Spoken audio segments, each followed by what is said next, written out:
l'annonce de maître Ngagne Demba Touré bi nga xamante ne jot na annoncé le pire et li mu si wax sax mooy nee na si la loi est appliquée il sera plus le maire de la ville de Dakar.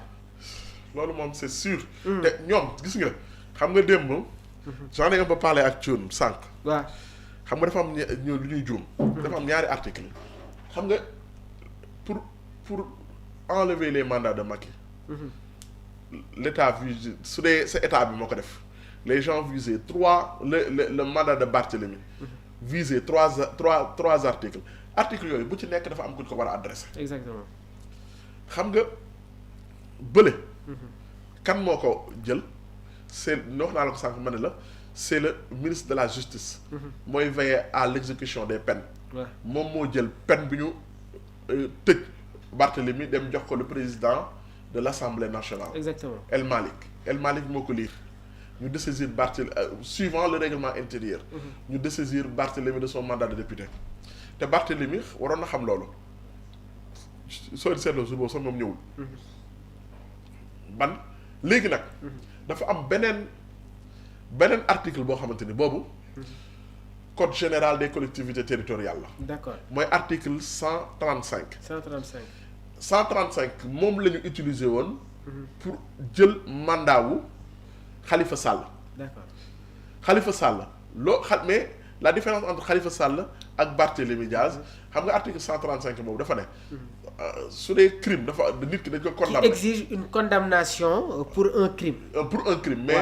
mais Barthélemy n'est pas condamné pour crime. exactement CBV la. il a souligné foofu. waaw coups et blessures volontaires. d'accord dañu ne nem tiire na. waaw nem gaañ na nem rey na. du rey moo ko taxoon. est-ce que Barth nekkul di jouer dans la communication parce que fi nga nekk nii dafa nekk parti boo xamante ne dañ gis ne que dans son speech daf si taxaw appuyer si. non parti non wax na dëgg. waaw article boobu. moo dessaisir Barthélemy de son mandat de député du article boobu d'accord article boobu Barthélemy moom kenn mënu ci jël mandat am mais dafa am beneen boo xam ne moo gën a grave. 277. di 277. waaw di 277. dafa am lu mu wax. ma liiral la ko nga liir ko. L'article 277 de la Constitution stipule qu'un élu en situation d'inéligibilité ou d'incompatibilité peut être déclaré démissionnaire par le représentant de l'État, sauf recours devant la cour d'appel dans un délai de 10 jours. boobu du code général des collectivités territoriales. mais code électoral la. D'accord. ci code électoral bi. muy article 277. la part des choses. il faut vraiment faire ça. waaw. ci article boobu noonu. oui. boobu la danger bi la Barthélemy mënul rëcc. d'accord. Barthélemy daf. pourquoi mënul parce que maire est obligé d'être un conseiller. d'accord conseil boo nekk conseil municipal mënu doon de maire. d'accord conseiller par force. alors que. article boobu dafa ne képp koo xamante ni Dakar ngay voté maanaam ci collectivité territoriale bi maire bi nekk tey jii man. mii di voté Pikine. département de Pikine. amuma droit boobu noonu. amuma droit dem saisir. le préfet. soo leen seetloo. y a une différence parce que soo seetloo xoola. xam nga yaa tey jii. y a un citoyen. ku ñuy wax Abdou Khader Ndir. habitant de la commune de Sicap Liberté a saisi le préfet de Dakar à travers une lettre publiée ce lundi 9 décembre pour exiger l'application de l'article 277 du code électoral, une application qui peut aboutir à la radiation de Barthélémy Diaz de la mairie de Dakar. Sénégal moo joxe loolu. parce que su ma suivre ce développement bu baax dafa am benn schéma boo tracé da nga commencer par l'article d'abord L29. après nga ñëw sur le 135 soog a ñëwaat nii sur le 277. 277 du code électoral. ok 277 dafa ne. képp koo xamante ni nekk nga ci champ politique gu maire bi. am nga droit saisir le préfet xam nga bu ci nekk tey jii am na sax ñu indi erreur que ne kii la saisir nu mu tuddati le conseil constitutionnel non il n'a pas saisi le conseil constitutionnel. d'accord il a saisi le préfet. moom la. Abdou Khader Ndir bii te loolu. Abdou Khader Ndir mais bu jàllul xam nga Pastef ñaata votant la am ci Dakar. y a plus de 220 000 votants. mais quand 220 000 votants kenn nga ci soxla ku dem na Barthélémy na wàcc bind kii bi dem di déposer ko le préfet parce que dafa ne même bu ñu la falee ba pare te utalu ko délai même bu ñu la falee ba pare kenn ku bokk ci champ politique gu dans l'espace politique quoi waaw dans la zone mën na jóg dem saisir le préfet bu ñu saisir le préfet boobu noonu préfet bi il est obligé de veiller parce que moom dañuy jàpp ne Barthélémy dañ ko condamné définitivement buñ ko condamné définitivement xam nga loi nit ñi dañuy jaawale xel bu rafet ak loi. d'accord loi c'est des textes du xel bu rafet de. Daouda Mine li mu wax sax mooy c'est simple il peut perdre la mairie de la mairie de Dakar. il va selon perdre la mairie de l'article Dakar 277. non il va perdre la mairie selon de Dakar l'article 200 parce que foofu suñ ko sukkandikoo rek. da ciy perte. c'est terminé. waaw te xam nga léegi nag li mooy li ma la wax dama ne dañuy ñëwaat sur le terrain politique. waaw Barthélémy dafa yóbbu le dossier sur un terrain purement politique. d'accord c'est-à-dire la confrontation entre Pastef ak moom te moom moo ko yóbbu foofu moom moo ne Ousmane Sonko dina ma suul wala ma suul ko politiquement laay wax de. dinaa dem ak moom ci gatsa xam nga gatsa mooy lan.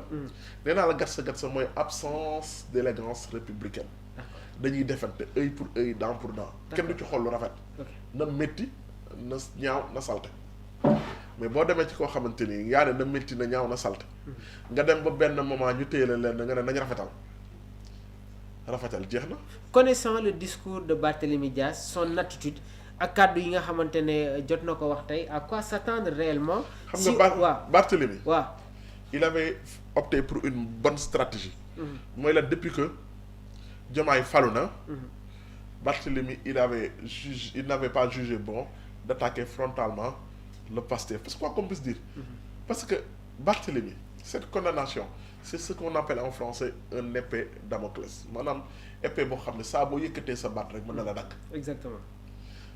Cette condamnation dans l'affaire Ndiaga Diouf c'était un épée Damoclès sur la tête de Barthélémy Diaz fekk parce que man gëm naa ne Barthélémy ba muy dem di waxtaani jeeg Macky Sall c'est pour sauver ce mandat-là. d'accord te Barthélémy dafa wan benn affaire. faiblesse bi da ko wane. que ne kat mairie bi daf ko jaral lu ne. waaw foofu laay waxee à quoi s'attendre réellement sur son attitude ak comportement bi nga xamante ne des fois tàmm nañ ko gis si Barthélémy Dias. non il ne peut rien lan la ci mën buñ ko décidé da ngay dem xeex da ngay dem xeex. wala da ngay dem yóbbu say militant ne bu kenn dugg wala da ngay def kon Donald Trump ak le capital bi qu'est-ce que tu peux faire. da ngay dem toogaat sa kër. te attention il a intérêt à ce que parce que lui il refuse de payer les 25 millions les 25 millions par corps foofu laa bëggoon ñëw ak yow sax allez-y waaw. dégg naa la famille de Ndiaga Diouf. oui ñu ne. dañu bëgg a obliger Barthélémy. contrainte par corps. parce que Barthélémy dañu du fay. waaw mais ak ñoo ko mën a def. xam nga contrainte par corps. ci code pénal. contrainte par corps. conditions yi mu laaj yëpp ñoom mën nañ ko def. contrainte par corps. mën nañ ko contrainte par corps dafa ne. il faut que nit ki soo ko yóbboo ñu defal ko contrainte par corps yaa koy fayal. d'accord yaa koy jox mu lekk yaa koy jox mu naan yaa koy jox mu lekk xam nga ñaata lañ la taxé 1000 francs par jour. 1000 francs par jour. yaa koy jox mu lekk 1000 francs chaque jour 1000 francs. d'accord ba keroog mu lay fay. xëy na famille Ndiaga Diouf pour ñu joxe 1000 francs pour ñu téye leen Barthélémy Dias te Barthélémy amul benn solution xam nga Barthélémy parfois damay ne kii est-ce que tegul dooleem foo xam ne yeggu fa parce que qu'est-ce que tu peux faire contre la loi saa waay dama ne la Ousmane Sonko. ak mbooloom mu bëri mi ak nit ñi ak sénégalais yi ni ñu ko jàppee woon. li ko Idrissa Seck di wax dañu ne ko coppet yóbbu. lan la ci mën. c'est l'état. c'est l'état. Ouais. doole lu bëri doole. l'état l'état a le monopole de la violence légitime. mënoo ci dara. mën nga ne nag nga mën a nekk un état yow un citoyen nga ne non condamnation bi du ma ko exécuter l'avocat de Ndiaga Diouf nee na dem na ci banque yi ñu ne Barthélémy am fa dara mais xamul ne Barthélémy bu vidé compte bi yëpp sax da denc xaalis këram mais ñii am nañ contrainte par corps. d'accord te contrainte par corps. Barthélemy que je sache. xam nga Barthélemy moom. amul 70 ans. parce que bu fekkoon Barthélemy dafa am 70 ans. ñu ne contrainte par corps kenn du ko exécuter. D'accord. mais te en plus problème bi mooy. durée maximale de 2 ans la. ñoom benn lenn rek la leen yoon wax bu ñu téye Barthélemy kaso. ñoom ñoo koy fayal à raison de 1000 francs par jour. loolu moom xam nañ ko. terminus. loolu terminus la parce que il faut mu xam ne. waaw il n'a pas les moyens de se battre contre l'État. très bien alors avant ñu jàll sur mais le parti waaw foofu jàpp loolu tamit. waaw attention il va être décidé de son mandat. mais il sera un opposant très farouche. en termes de revenus sur le budget maire de Dakar dañu bëggoon am foofu maxu chiffres yi parce que dafa mel ni sànq laataa ngay yéeg ci plateau bi am na ay chiffres yoo jotoon. non mais attention parce que xam nga. waaw la mairie de Dakar c'est une manne financière. d'accord très très lourde. c'est pour ça que Barthélemy bëgg ko perdre. moo tax parce que poser la question boobu waaw budget wu mairie de Dakar. waaw ñaata la en 2022 c'était 59 milliards 800. presque 60 milliards de francs CFA mais moo ëpp ministère yu bëri. presque 60 milliards de francs CFA. te président de la république du moo la koy doxal du moo la fal wala dara sénégalais yi la fal jox la ko légitimité boobu noonu. mais attention c'est une manne financière. tu as da ngay am doole joo xeexee. moo tax Barthélemy xeexam bi yëpp te malheureusement Barthélemy bu pertee mairie bi yaakaaruma gisuma fan la Barthélemy mën a jaar ba ñëwaat politiquement.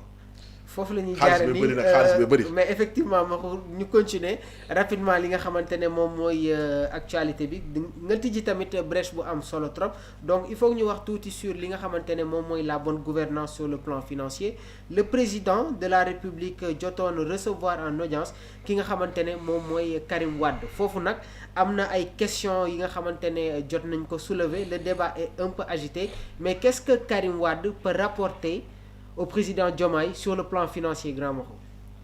xam nga parfois. man de je fais partie de ses plus grands détracteurs Karim Wade. waaw il faut le dire. man Karim Wade gars yi yëpp dañu naan dama